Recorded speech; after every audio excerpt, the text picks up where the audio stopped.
Okay, friends, we are officially in my favorite season to cook. And I thought, what would be a better way to kick it off than to show you my favorite fall recipe that's been a go-to of mine for years. The years I was vegetarian, I thought about this recipe very often, and I thought I'd show you how to make it today. This spiral stuffed pork tenderloin looks incredibly fancy, but it's super easy to make, and it's stuffed with goat cheese, sage, and today we're going to also add in some sweet potato to give you creamy, sweet, delicious balance. You can break it out for a weeknight dinner, or the spiral can really give you some extra points if you break it out for a fall dinner party this season. And honestly, once you try it, you'll understand why I make it over and over again every year. It's just that good. So let's get into it. The first part of this is going to start with us roasting the sweet potatoes. Now it's pretty early in the fall season, so my farmer's market has not had any butternut squash yet, but normally I do this with butternut squash inside, and it's so good. My farmer's market also hasn't had any fresh sage out yet, and I also love to do this with fresh sage, so we're going to use dried. You can always adapt this for what you need. So we're going to get these kind of chopped and then just on a little sheet tray.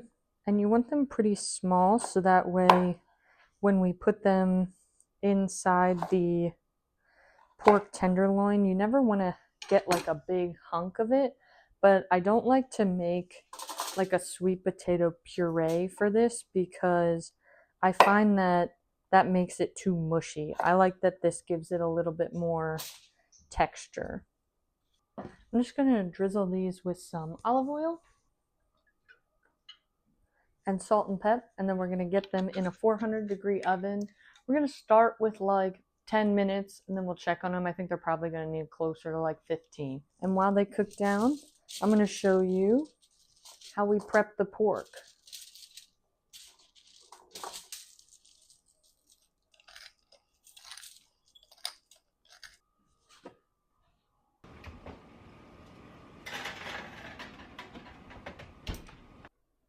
This is the pork tenderloin I get. I get this from Costco, and the main thing we want to look at is the weight on it. So over here, it's going to tell us exactly how much this weighs, and this one is about 4.5 pounds.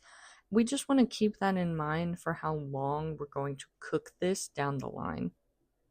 And I was actually so bamboozled when I opened this up and realized this was not one pork tenderloin, but it was two. And let me tell you, I've been buying these for months and making them in my Instant Pot, but it's usually one big hunk. Like I just put the whole thing in the Instant Pot, and this was the first time I realized that this is actually two separate pork tenderloins in this bag. So today we learned something new, and we're just going to roll with it. So when you finally get your pork tenderloin out, you're going to try to look for this almost like natural seam, this kind of natural flat side of the pork tenderloin. And we're going to try to slice sort of down that part to make one larger cut. And we don't want to go the whole way through. You'll see over time what we're going to do is just flatten this out as much as we can with as few cuts as possible. So I'm just starting by making that larger cut that flattens this out. And then I make a series of smaller, kind of like faux slices, and that allows this to really just unroll. And then we'll smooth those out when we flatten the meat out more. But you can see how now this creates this nice, even surface that really spreads out this meat. And then we're just going to do the same thing on the other one. This one does have a split, so this makes it a little bit more difficult because the other thing we're trying to do is make sure that the ends don't get too thin on us. The ends on these pork tenderloins are always going to cook a lot faster, but we don't want them to get tough and overcooked on the ends. So our goal here is to try to create the most even and the most flat surface for us to spread all of our goodies out and then roll this evenly. Now, I don't have a meat mallet like the metal one that it works great for flattening out like chicken cutlets, whatever your heart desires. So what I do is just take a jar, use the flat side, and push that down into it. It works great. Besides the fact that sometimes it bangs against the rings that I always have on, works fine. And we're just gonna do this to make sure we get a nice flat surface. I would say you're shooting for maybe like a half, somewhere between a half and a quarter inch thick.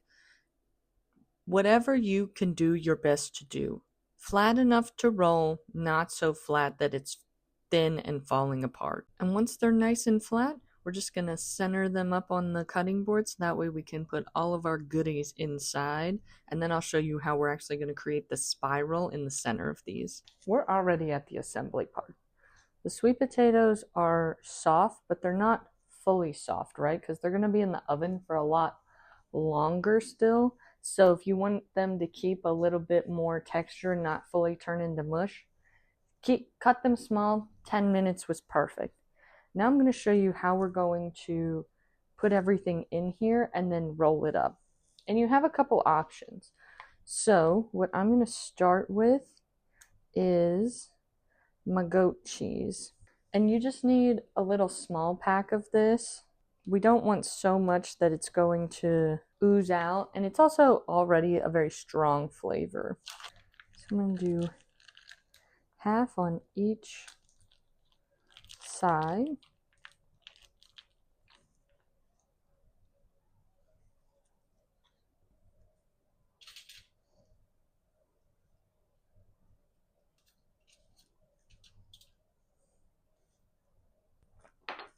Okay, cheese evenly spread. Because I kind of want the sweet potatoes in last, we're gonna do, if you have fresh sage, just, you don't want a ton because fresh sage is very potent. So chop it really fine, and then you're gonna, whoa, I say as I explode dried sage all over this thing. A gentle sprinkle. Sage and a little thyme. Why is this come out so fast? And then just for a little touch of sweetness. Is this open?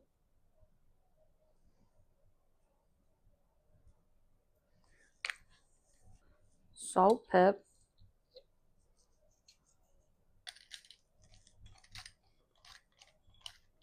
And finally, our sweet potatoes.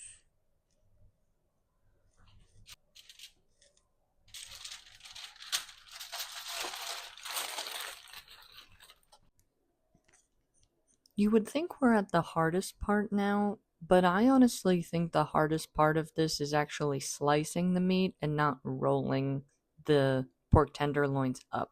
So I'm going to show you how I do this, but there's a couple ways you can do it. So I find the flattest edge, and then we're going to pull this up and start small with wrapping it over. But we want to try to make sure we start the spiral early. So make sure it really gets tucked under. And then we're going to pull up and back. You're going to notice I pull back on the whole pork tenderloin.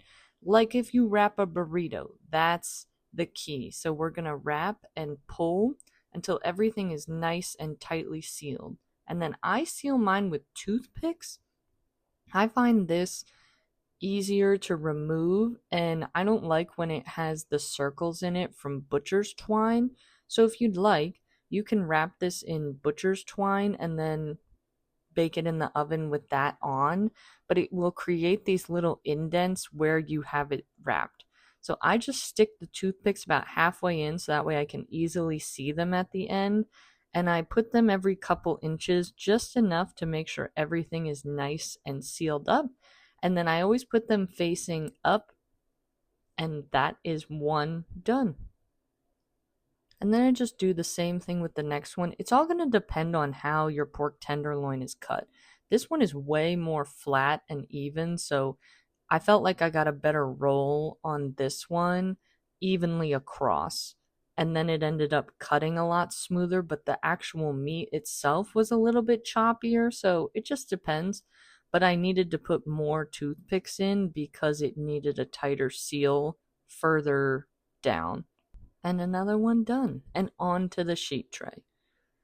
Now you can also brown these in a pan if you want a crust on the outside. I find that that tends to cook them a little unevenly and the ends also tend to get burnt.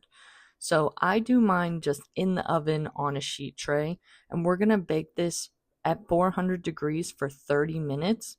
Because we're taking the weight that we had in the beginning and dividing it by 2, so each pork tenderloin is maybe somewhere around 2 pounds. I recommend doing 20 to 25 minutes per 2 pounds. So I did these for 30 minutes and then I checked them with a meat thermometer, and they were actually right at 150, so I needed to pull them quick. And then you want to let them rest for at least 5 minutes. And after that rest time is up, I recommend getting your first slice through the middle. So I always take the finished pork tenderloin.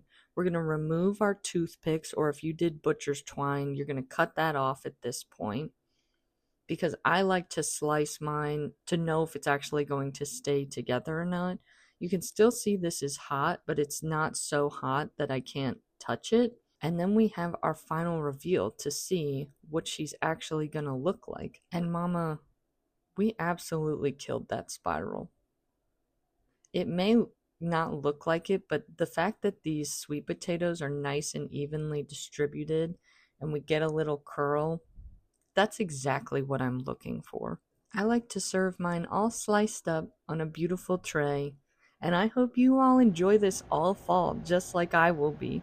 With sweet potatoes, butternut squash, fresh sage, or dried, it's a staple that you will come back to again and again. Thanks for coming to the table this week. I'll see y'all again soon.